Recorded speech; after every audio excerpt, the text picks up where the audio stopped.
Good evening, Dr. Phil here. Today we'll be discussing on perioperative arrhythmias part 1. Introduction. Cardiac arrhythmia is a deviation from normal sinus rhythm, and some form of arrhythmia complicates between 60 and 90% of all anesthetics. Anesthetists should be able to provide urgent treatment if perioperative arrhythmias occur. Normal cardiac electrical conduction starts from the cardiac action potential, which can be divided into the pacemaker action potential and the cardiac conduction system action potential, which are discussed in detail in the video discussing cardiac conduction system. Cardiac action potential is generated by the movement of ions through ion channels in the cardiac cells.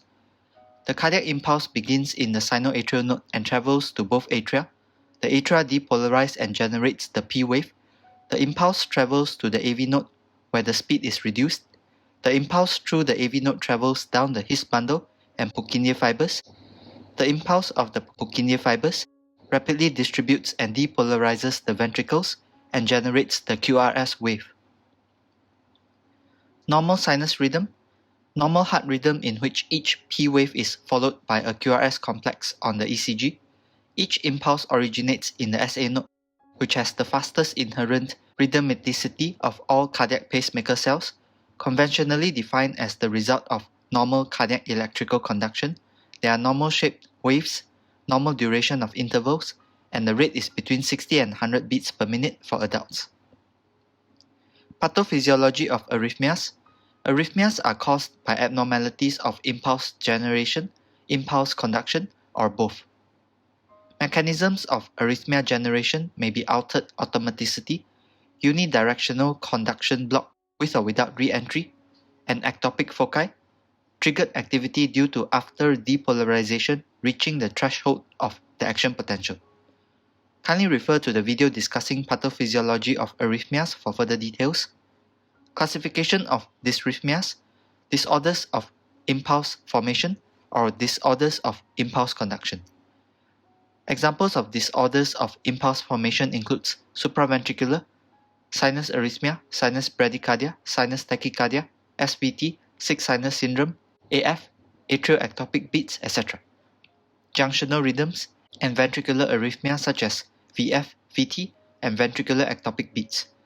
Examples of disorders of impulse conduction includes blocked conduction such as in heart block, or abnormal pathway of conduction such as in WPW syndrome. Precipitants of arrhythmias during anesthesia or critical care. Old age, cardiac disease such as MI, coronary artery disease, valvular heart disease, cardiomyopathies, myocarditis, etc. Patients with cardiac disease have a much higher incidence of intraoperative arrhythmia than those without. Sepsis, pneumonia, alcohol abuse, thyrotoxicosis, subarachnoid hemorrhage, cardiac tamponade, tension pneumothorax, thromboembolism, hypoxia, hypercapnia, hypotension, hypothermia, hypoglycemia, electrolyte abnormalities such as that of potassium, magnesium, or calcium, acid-base abnormalities, trauma, autonomic effects, catecholamines, endogenous or exogenous such as during laryngoscopy, tracheal intubation, pain or light anesthesia, vagal stimulation, for example, severe bradycardia due to the oculocardiac reflex during strabismus surgery, procedures involving the pharynx or larynx, intestinal traction, peritoneal stretching, cervical or anal dilation, etc. Brain tumors or trauma, blockade of the sympathetic nervous system by subarachnoid local anesthetics, pacemaker malfunction, micro or macro shock, drugs or toxins such as toxicity or adverse reactions, volatile anesthetics, inotropes, thiophyllene, anticholinesterases, ketamine, calcium channel blockers, DIGOXIN, beta blockers, opioids, LA, suxametonium, pancuronium, nitrous oxide, thiopental or cocaine, or drugs that release histamine such as morphine or atracurium. Mechanical stimuli can cause arrhythmias such as due to CVP or PAFC catheter, direct cardiac stimulation during cardiothoracic surgery, chest tube, etc. Mechanism of action of antiarrhythmic drugs. An arrhythmia may be controlled either by slowing the primary mechanism. In the case of SVT, by reducing the proportion of impulses transmitted through the AV node to the ventricular conducting system.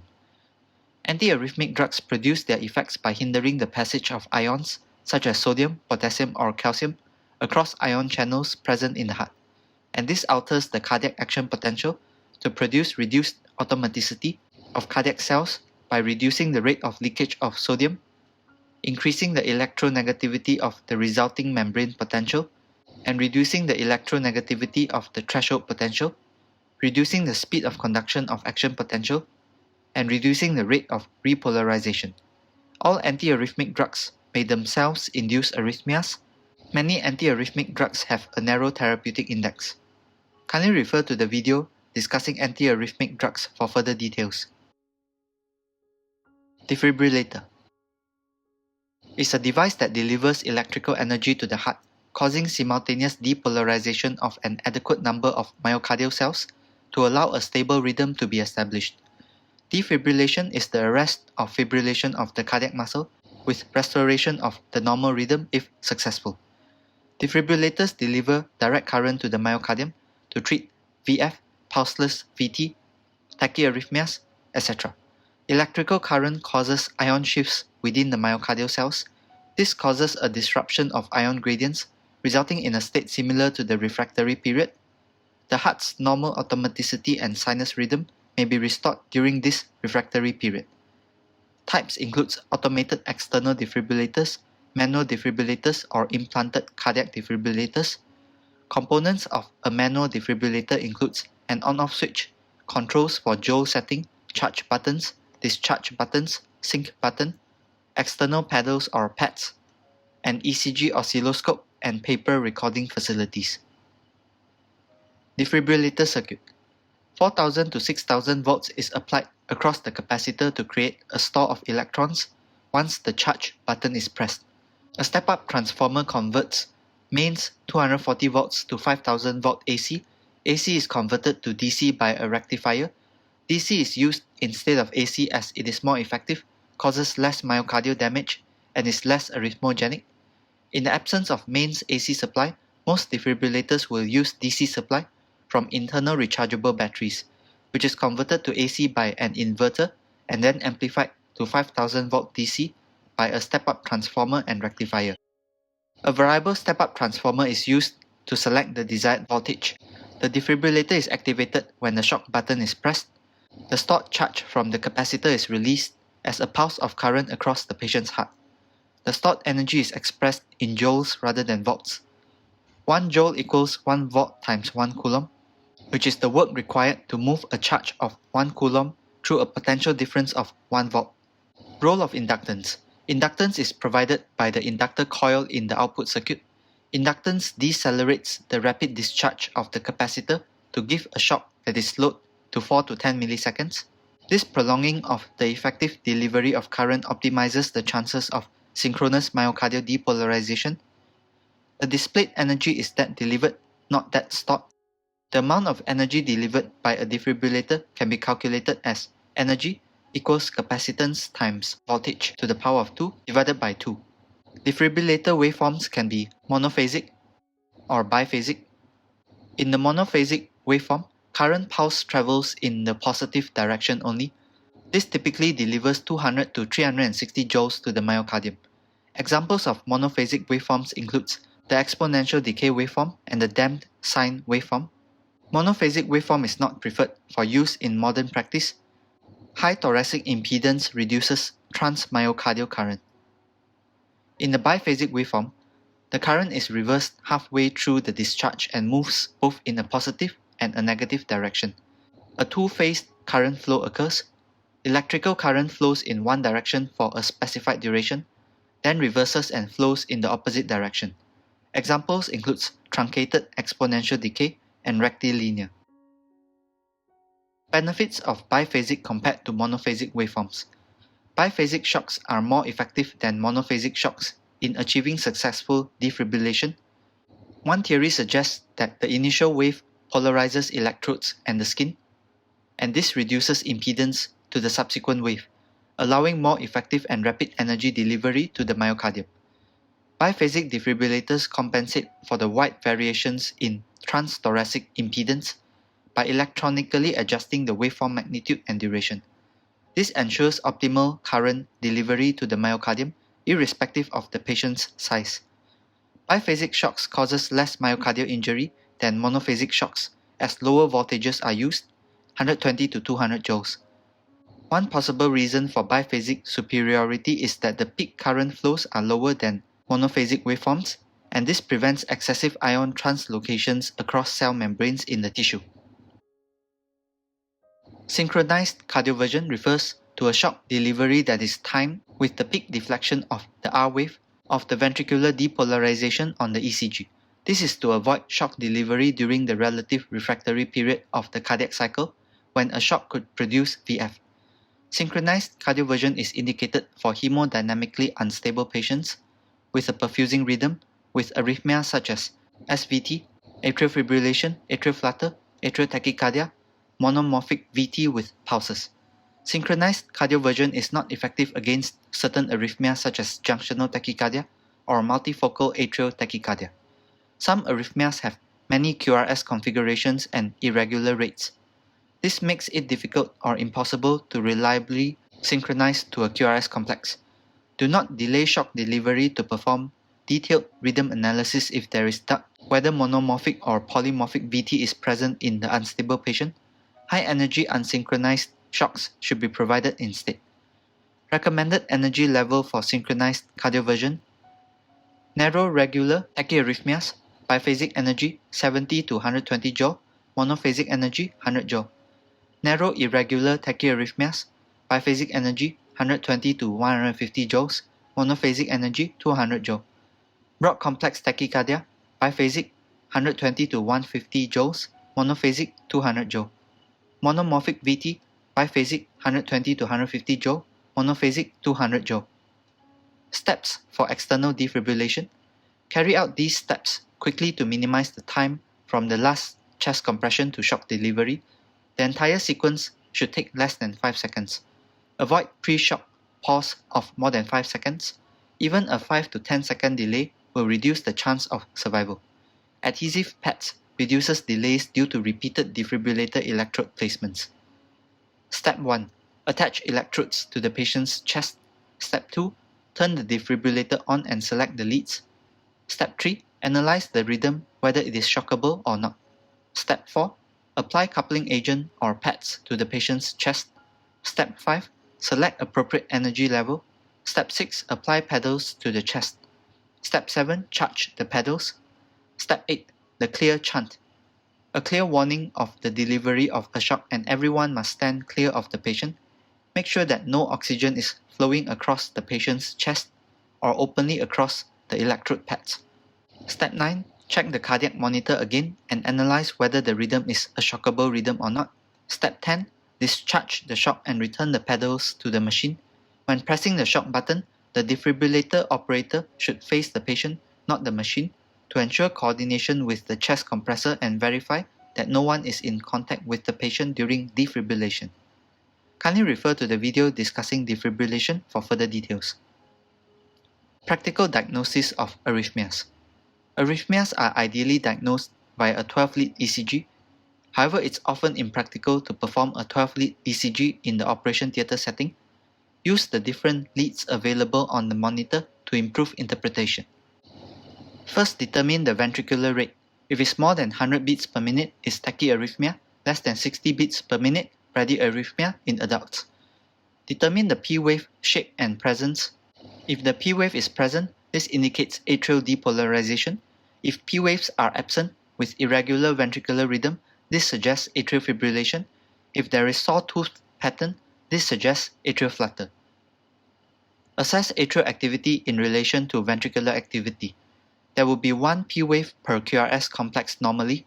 Any change in this ratio indicates a block to conduction between the atria and the ventricles. Determine the QRS complex duration and width. If it is less than 0.12 seconds or 3 small squares, these are narrow complex rhythms. Supraventricular rhythms includes nodal rhythms and arise from a focus above the ventricles, and since the ventricles still depolarize by the normal His-Purkinje system, the QRS complexes are of normal width. If the QRS complexes are more than 0.12 seconds, these are broad complex rhythms. Arrhythmias arising from the ventricles will be broad complex. A supraventricular rhythm may have broad complexes in the presence of AV or bundle branch block. Next, assess QRS regularity. Irregular rhythm suggests ectopic beats, AF, atrial flutter with variable block, or second-degree heart block with variable block. Determine if the rhythm is associated with hemodynamic instability or not, and whether the rhythm requires treatment. In narrow QRS complex tachycardia, the heart rate is more than 100 beats per minute and the QRS is less than or equal to 0.12 seconds. If the rhythm is regular with uniform P waves, it is sinus tachycardia. If the rhythm is regular with no P waves, this is paroxysmal SVT. If the rhythm is regular with sawtooth waves, this is atrial flutter. If the rhythm is irregular with non-uniform P waves, this is multifocal atrial tachycardia. If the rhythm is irregular with fibrillation waves, this is atrial fibrillation. If the heart rate is more than 100 beats per minute with QRS more than 0.12 seconds, this is wide QRS complex tachycardia. Regular rhythm with AV dissociation or fusion beats present indicates ventricular tachycardia. If there is irregular rhythm, this indicates SVT with prolonged AV conduction. Action plan in the operation theatre when faced with an arrhythmia. In general, perioperative arrhythmias should be treated preoperatively as surgery and anesthesia can cause deterioration. Management is more effective if the underlying problem has been recognized, investigated, and treated preoperatively. Arrhythmia can make the heart pump ineffectively and can produce blood clots. Goals of treatment: control of the heart rate within relatively normal range, restoration of the normal heart rate if possible, correction of the condition that caused the arrhythmia, reduction of other risk factors for heart disease and stroke, prevention of blood clots to reduce the risk of stroke, assess vital signs and support airway breathing and circulation, determine whether the arrhythmia is serious, whether there is CVS compromise, is there a problem with the anesthetic, is oxygenation adequate, check SpO2 and PaO2, is ventilation adequate, check EtCO2 or PaCO2, is anesthesia too light? If so, alter the inspired volatile anesthetic concentration or IV anesthetic and give a bolus of rapid-acting analgesic such as fentanyl. Are there any drug interactions or error? Ensure optimum PaO2, PaCO2, acid-base electrolyte balance, temperature and blood sugar. Re-evaluate cardiac history and pathology. Determine if there is a problem with the surgery. Is there ongoing vagal stimulation, such as traction on the eye or peritoneum?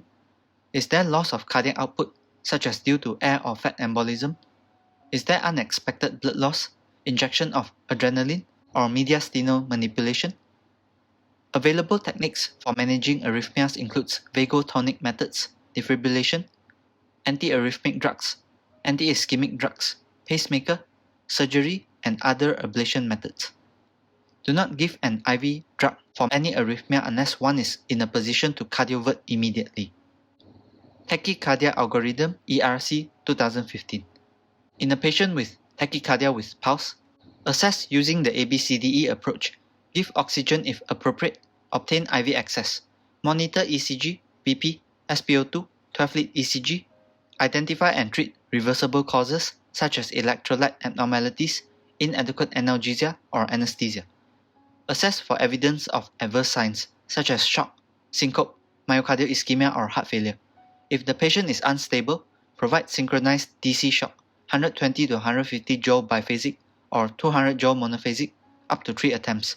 If unsuccessful, amiodarone 300 mg IV over 10 to 20 minutes and repeat shock, followed by amiodarone 900 mg over 24 hours. If the patient is stable, determine if the QRS is narrow or broad. For irregular broad complex tachycardia, seek expert help. Possibilities includes AF with bundle branch block. For this, treat as for narrow complex. Polymorphic VT such as tosedipons, give magnesium 2 g over 10 minutes. For pre-excited AF, consider amiodarone. For regular broad complex tachycardia, if pulsatile VT or uncertain rhythm, give amiodarone 300 mg IV over 20 to 60 minutes then 900 mg over 24 hours. If previously confirmed SVT with bundle branch block, give adenosine as for regular narrow complex tachycardia. For regular narrow complex tachycardia, treatment is vagal maneuvers such as carotid sinus massage, Valsalva maneuver, or ice-cold water to the face, adenosine 6 mg rapid IV bolus. If unsuccessful, give 12 mg. If unsuccessful, give a further 12 mg. Monitor ECG continuously. If normal sinus rhythm is not restored, seek expert help. Possible atrial flutter, consider rate control with beta blocker. If normal sinus rhythm is restored, probable re-entry paroxysmal SVT, record 12-lead ECG in sinus rhythm. If recurs, give adenosine again and consider choice of antiarrhythmic prophylaxis. For irregular narrow complex tachycardia, there is probable atrial fibrillation, control rate with beta blocker or diltiazem. Consider DIGOXIN or AMIODARONE if evidence of heart failure. Anticoagulate if duration lasts more than 48 hours. Differentiating narrow from broad complex tachycardia can be difficult, especially at high ventricular rates. Vagal maneuvers or adenosine should slow AV conduction of an SVT but not a VT. AF may require anticoagulation of the patient prior to cardioversion. For example, patient with AF more than 48 hours should be anticoagulated for 3 weeks prior to a cardioversion, unless checked for absence of atrial thrombus with transesophageal echocardiography. 98% of broad complex tachycardia are ventricular tachycardia, especially if there is a history of ischemic heart disease or cardiomyopathy. 12-lead ECG should be performed, if possible, before and after treatment. This helps with retrospective diagnosis. Kindly refer to the videos discussing antiarrhythmic drugs for further details. Algorithm for managing severe bradycardia. Resuscitate according to ALS guidelines ABCDE. Provide oxygen, maintain high SaO2, obtain IV access, obtain 12-lead ECG, blood pressure, and SpO2, treat reversible causes such as electrolyte abnormalities, stop all vagal stimuli such as peritoneal tension, abdominal distension, visceral retraction, airway stimulation, extraocular muscle retraction. Determine if there are any adverse signs such as shock, ventricular arrhythmias compromising blood pressure, heart failure, syncope, or myocardial ischemia. If there are no adverse signs, assess the risk of developing asystole. Risk factors for asystole includes recent asystole, Mobitz type 2 AV block, ventricular pauses lasting more than 3 seconds, complete heart block with broad QRS. If there are none, observe. If there are risks of asystole, administer atropine, adrenaline, isoprenaline, or transcutaneous pacing. If there are adverse signs, give IV atropine 0.5 mg, flushed with a rapid flowing IVI. However, atropine will not work if the patient has a heart transplant. If there is no satisfactory response, interim measures includes IV atropine 0.5 mg every 3 to 5 minutes, up to 3 mg, IVI adrenaline 2 to 10 mcg per minute, IVI isoprenaline 5 mcg per minute, or transcutaneous pacing. 50 to 100 mA is typically needed to achieve capture. Alternative drugs to consider: aminophylline, dopamine, glucagon, glycopyrronium. Transvenous pacing is another option. Seek expert help. Transvenous pacing wire can be passed via a PAFC introducer. Indications for referral for preoperative pacing includes second-degree AV block, Mobitz type 2 or 2-to-1 block, complete heart block, and symptomatic sinus node disease. American Heart Association Adult Cardiac Arrest Algorithm 2015. If there is cardiac arrest, start CPR, give oxygen and attach monitor and defibrillator. Determine if the rhythm is shockable or not. Asystole and PEA are not shockable. VF or pulseless VT are shockable. For asystole and PEA, continue with CPR 2 minutes, obtain IV or IO access, adrenaline every 3 to 5 minutes, consider advanced airway and capnography, determine if the rhythm is shockable or not. If yes, go to steps 5 or 7. If no, continue CPR for 2 minutes, treat reversible causes. Determine if the rhythm is shockable or not after CPR 2 minutes. If yes, go to steps 5 or 7. If no signs of RSC, go to steps 10 or 11. If RSC, go to post-cardiac arrest care. If the rhythm is shockable, such as VF or pulses VT, deliver shock. Then continue with CPR for 2 minutes. Obtain IV or IO access if not done. Determine if the rhythm is shockable or not after CPR 2 minutes. If yes, provide shock and continue with CPR for 2 minutes. Provide adrenaline every 3 to 5 minutes. Consider advanced airway and capnography. After CPR 2 minutes, determine if the rhythm is shockable or not. If yes, provide another shock. Continue with CPR for 2 minutes. Administer amiodarone and treat reversible causes. If the rhythm is not shockable, if no signs of RSC, go to steps 10 or 11. If RSC, go to post-cardiac arrest care. CPR quality. Push hard, more than 5 cm depth, and fast, 100 to 120 per minute, and allow complete chest recoil. Minimize interruptions in compressions. Avoid excessive ventilation. Rotate compressor every 2 minutes or sooner if fatigued. If no advanced airway, 30 to 2 compression ventilation ratio. Attempt to improve CPR quality if the EtCO2 is less than 10 mmHg, or if the relaxation phase diastolic pressure is less than 20 mmHg. Shock energy for defibrillation, biphasic, follow manufacturer recommendation such as 120 to 200 joule. If unknown, use maximum available. Second and subsequent doses should be equivalent, and higher doses may be considered. Monophasic dose is 360 joules. Drug therapy, IV or IO adrenaline, 1 mg every 3 to 5 minutes.